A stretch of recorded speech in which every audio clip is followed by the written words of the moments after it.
लोकसभा में नेता प्रतिपक्ष और कांग्रेस सांसद राहुल गांधी ने प्रधानमंत्री नरेंद्र मोदी पर देश की अर्थव्यवस्था को कमजोर करने का आरोप लगाया है। उन्होंने चेतावनी दी कि देश में एक बड़ा आर्थिक तूफान आने वाला है, जिसकी मार अंबानी अडानी पर नहीं बल्कि देश के गरीब किसान और युवाओं पर पड़ेगी। उन्होंने कहा कि महंगाई बढ़ेगी और आसमान की ओर जाएगी। मैं प्रधानमंत्री मोदी से कहता हूं कि आपने पिछले 12 सालों में जो किया है उसका दर्द अडानी और अंबानी को नहीं होगा, बल्कि हमारे किसानों और मजदूरों को इसका खामियाजा भुगतना पड़ेगा। आज प्रधानमंत्री मोदी को एक्शन लेना शुरू कर देना चाहिए।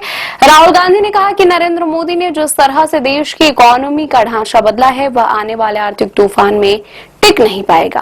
दुख की बात यह है कि इस आर्थिक तूफान का खामियाजा देश के युवाओं, किसानों, छोटे व्यापारियों को भुगतना पड़ेगा। इसका असर अडानी, अंबानी और नरेंद्र मोदी पर नहीं पड़ेगा, क्योंकि वे अपने महलों में बैठे रहेंगे। यह झटका बहुत बुरा होगा।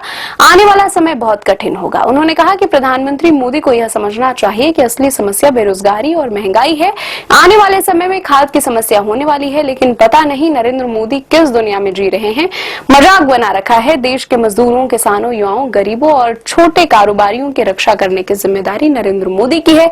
हम लगातार नरेंद्र मोदी से कह रहे हैं कि तूफान आने वाला है, आप ठोस कदम उठाइए और देश को सुरक्षित करिए, लेकिन वो कुछ और ही कर रहे हैं। रायबरेली से सांसद राहुल गांधी ने कहा कि कोई ठोस कदम उठाने के बजाय नरेंद्र मोदी देश के लोगों से कह रहे हैं कि कोई भी विदेश यात्रा न करें, जबकि खुद दुनिया भर का दौरा कर रहे हैं। उन्होंने कहा कि देश के सारे नेता नरेंद्र मोदी, अमित शाह, नितिन गडकरी, अंबानी के यहाँ शादी में गए थे, लेकिन राहुल गांधी वहां नहीं गया, क्योंकि मैं आपके यहाँ शादी में आना चाहता हूँ, आपके घरों में आना चाहता हूँ, मुझे वहां नहीं जाना है।